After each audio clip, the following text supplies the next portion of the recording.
means that there are a lot of mixed signals out there, both among experts and the consumers themselves.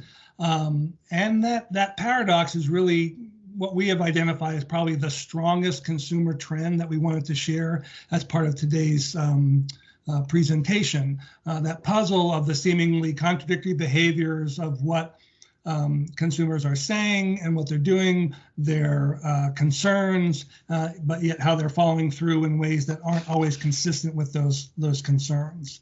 On the next slide, we have kind of what those signals are with some additional research. So, you know, and this has been pretty true throughout most of 2023, and especially the second half, where survey after survey, consumers have said a significant portion of them, they are actually living paycheck to paycheck, and that if a large emergency cost came up, something of $1,000 or more, they could not handle it.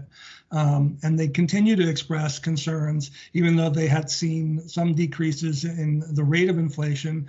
There were concerns about would it kick up in that. And while all that was going on, as we saw with some of the holiday spend and other things, retail spend seemed to be strong, foot traffic seemed to be strong, and people were out spending at restaurants and other kinds of things. So it's really that contradictory or paradoxical kind of situation that we're seeing.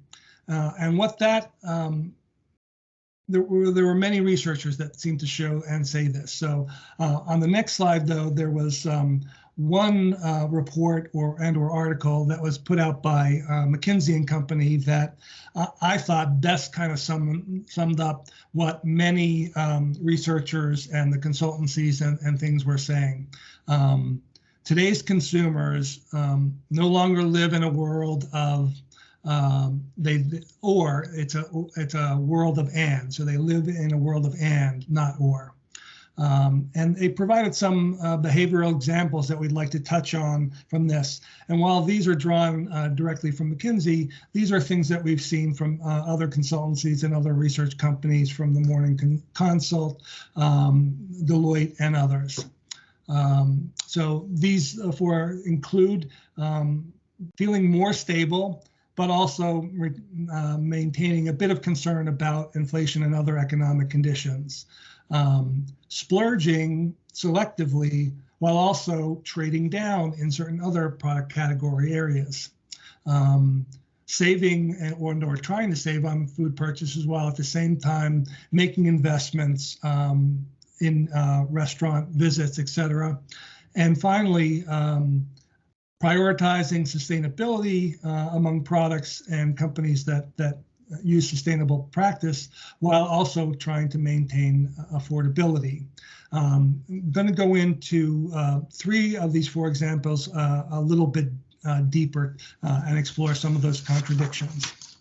So here you see some of the data about feeling stable and concerned. So 1/3 of U.S. consumers were feeling optimistic towards the latter part of third quarter of 2023, and 80% at that point in time reported seeing more stability in prices, as we've seen with some of those inflation numbers coming down and remaining at more reasonable levels. But at the same time, when asked, more than half of those people also remain very worried that future prices could jump up at any point in time, and that over a quarter of people still were having trouble making ends meet. So there's that paradox of, yes, I feel a little bit better, but I'm still worried that things could get very bad very quickly. Now, another example of this paradox of behavior is what was termed splurging and simultaneously trading down in certain areas. So it really depends upon the purchases here, but consumers are doing both things at the same time across different product categories. And different types of consumers are doing this more as well, as pointed out by the second point on the slide here. Those consumers who are splurging are a little higher among some of the younger generations, Gen Z and millennials. And as you can see, a good total number of consumers, 40% intend to splurge in the coming months. And while that's a nice number, on the counter side of that, more than twice that number, nearly 80%, are trading down when making purchases. And 38%, nearly 4 in 10, are looking at lower price retailers to make that purchases. So this has both positive and negative implications for some of our advertising client partners and products who might be on the call. So if I'm a premium kind of brand, luxury product, being able to identify the specific segments of my targets who are looking to splurge in my particular category area are key. While at the same time, if I'm operating within the grocery retail space, or I am a packaged goods company, really segmenting out my customers and understanding what percentage and who are more likely to be in that. Yes, I'm still investing, splurging in things versus the 8 in 10 who have adopted more trade down behaviors and maybe trading out a purchase for a store brand or product and that. So it's very important that we further segment out our target customers. And just a little bit on that, and it shows that the intent to splurge here with information by generation shows, probably not surprisingly, that higher income are more likely to be in that splurge area, but you can certainly see the differences from a generational standpoint where over half of Gen Z intend to splurge, whereas less than nearly only 15% of boomers are doing that.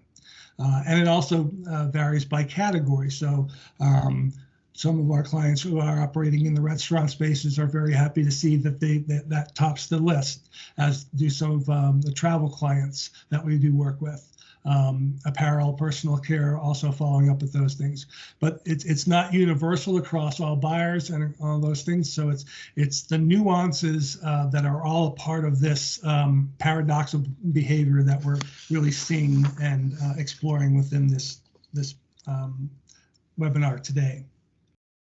The final paradox really involves the play between consumers' quest to support sustainable business practices with their equally strong desire to kind of stretch budgets that have been stressed by inflation-driven prices on just nearly everything that they're looking at. And research, and this is additional research from McKinsey, but we've seen these from others as well. There is always a large number of consumers who are say they do prioritize ESG factors when making purchases. They do like to support companies who are a part of fair trade practices, who foster recyclability and those kinds of sustainable practices.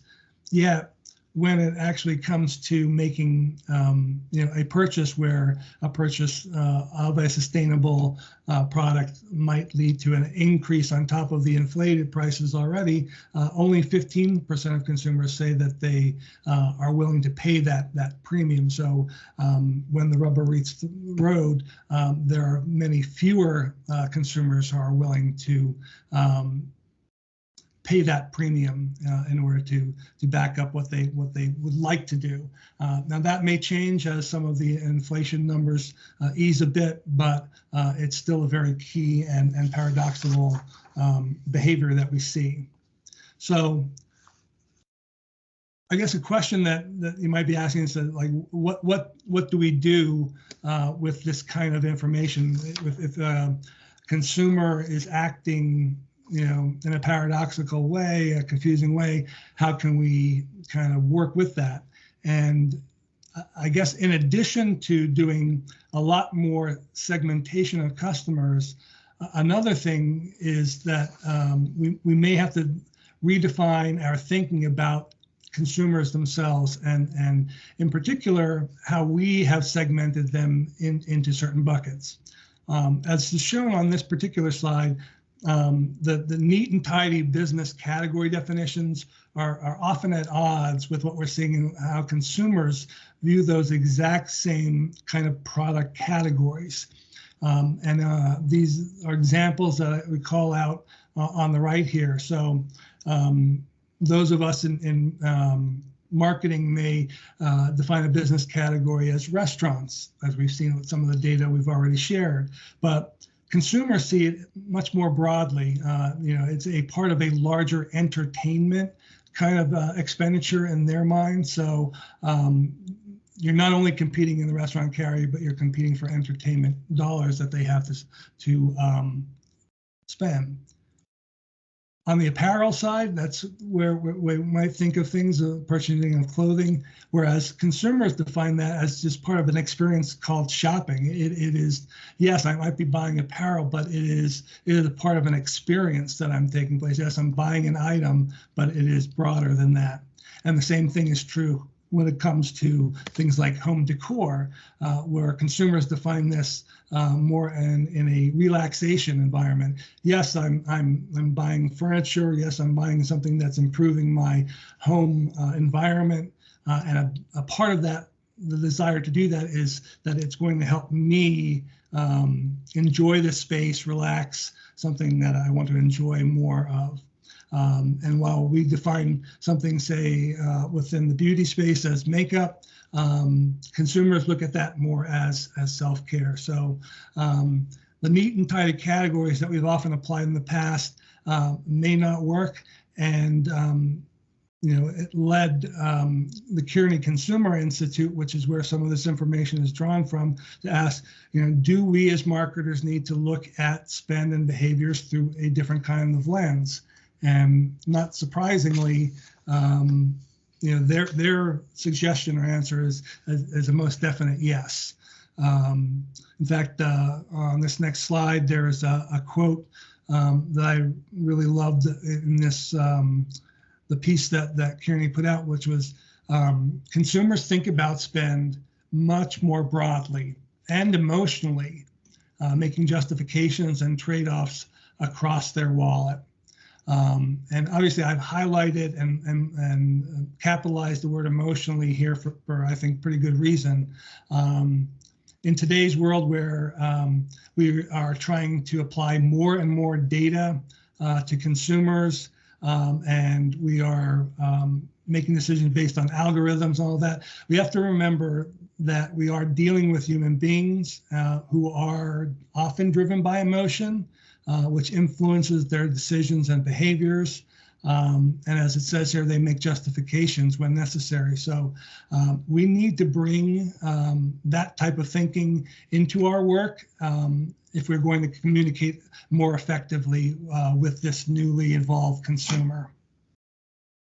And Kearney goes on and suggests a very specific kind of way that we can do that, although I'd like to speak about this in maybe a little bit more broad term, because while this definitely works, it can be applied, again, for everyone in a broader fashion. So they believe and use the term that there are four motives that, kind of motivate purchase. And the degree to which they motivate that purchase varies. But there are four things: essentials, value, pleasure, and expression. And some combination of those things factors into the decisions that consumers are making when they're making a purchase in a particular product category. And in fact, they actually went on and created kind of a matrix or an assessment framework that could apply these four values to each and every purchase. And this is done in a grid on the next slide, where we can see those four values kind of plotted out in a more traditional kind of grid fashion, and weighting a given product or service within this framework helps you to better predict consumers' behavior in today's environment. How does your consumers, and it may not be all of your consumers, this may have to be done against some of the segments that I was referencing earlier as well, because it can be different across different segments and their different kinds of weights. And while I love a good grid or assessment framework kind of chart like this, sometimes it's easier for me to understand it when I can simplify it a little bit or see them all kind of in one kind of format. So here's two examples of two different kind of categories and numbers that were specific numbers that were applied by Kearney to these across those four motivations. And you can see how different now. Obviously, snacks and cars are going to be very different, but you can see that each and every one of them are a part of every single one of these purchases. It's not like essentials was the only thing that were considered when it came to cars or automobiles. There was some pleasure, considerations that are a part of that.